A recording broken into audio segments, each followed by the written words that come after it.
নতুন বিয়ে করে যে বার্তা দিলেন, খাসিকাণ্ডে বিয়ে ভাঙ্গা সেই প্রবাসী। খাবারে খাসি না পেয়ে বিয়ের আসর থেকে চলে যাওয়া ব্রাহ্মণবাড়িয়ার সেই জাপান প্রবাসী অবশেষে বিয়ে করেছেন। এবার বড় খাসির খদর দিয়েই বিয়ে করেছেন তিনি। মঙ্গলবার দিবাগত রাত ১টার দিকে প্রবাসী জুনাইদ মিয়া সামাজিক মাধ্যম ফেসবুকে বিয়ের ছবি পোস্ট দিয়ে বিয়ের বিষয়টি নিশ্চিত করেন। পোস্টে তিনি লিখেছেন, আলহামদুলিল্লাহ, সব জল্পনা কল্পনার অবসান ঘটিয়ে অবশেষে বিবাহ সম্পন্ন হলো। মহান আল্লাহর কাছে শুকরিয়া আদায় করছি। সবার কাছে দোয়া ও শান্তিময় সুখী দাম্পত্য জীবনের কামনা করছি। জানা গেছে, প্রবাসী জুনাইদ মিয়ার স্ত্রীর নাম জান্নাত আক্তার। তিনি আখাউড়ার নূরপুর গ্রামের জাহের মিয়ার মেয়ে।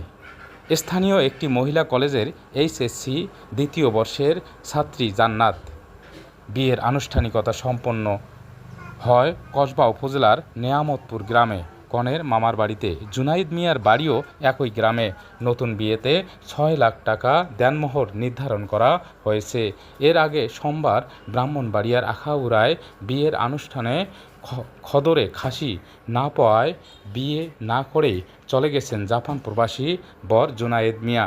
উপজেলার ধরখার ইউনিয়নের তোলা গ্রামে এ ঘটনা ঘটে। মুহূর্তের মধ্যেই ঘটনাটি সামাজিক মাধ্যমে ভাইরাল হয়ে যায়। বর জুনায়েদ কসবা উপজেলার নেয়ামতপুর গ্রামের আব্দুল জলিলের ছেলে। স্থানীয় সূত্রে জানা যায়, বিয়ের আনুষ্ঠানিকতা উপলক্ষে বর জুনায়েদ কনের বাড়িতে পৌঁছালে ফুল দিয়ে তাকে বরণ করা হয়। এ সময় ফুল নিয়ে অসন্তোষ প্রকাশ করে তিনি উপস্থিত লোকজনের সামনে বিরূপ মন্তব্য করেন বলে জানা গেছে। পরে ফুল ও গেটের আনুষ্ঠানিকতা শেষে বরকে নির্ধারিত স্থানে নিয়ে যাওয়া হয়।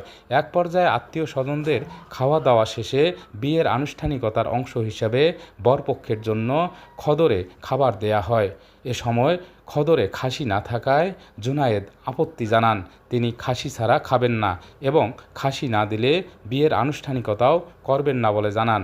এ সময় কনেপক্ষের আত্মীয় স্বজনরা উপস্থিত অনেকেই তাকে বোঝানোর চেষ্টা করেন, তবে তিনি সিদ্ধান্তে অনড় থাকেন। শেষ পর্যন্ত বিয়ে না করেই একা কনের বাড়ি থেকে ফিরে যান জুনায়েদ।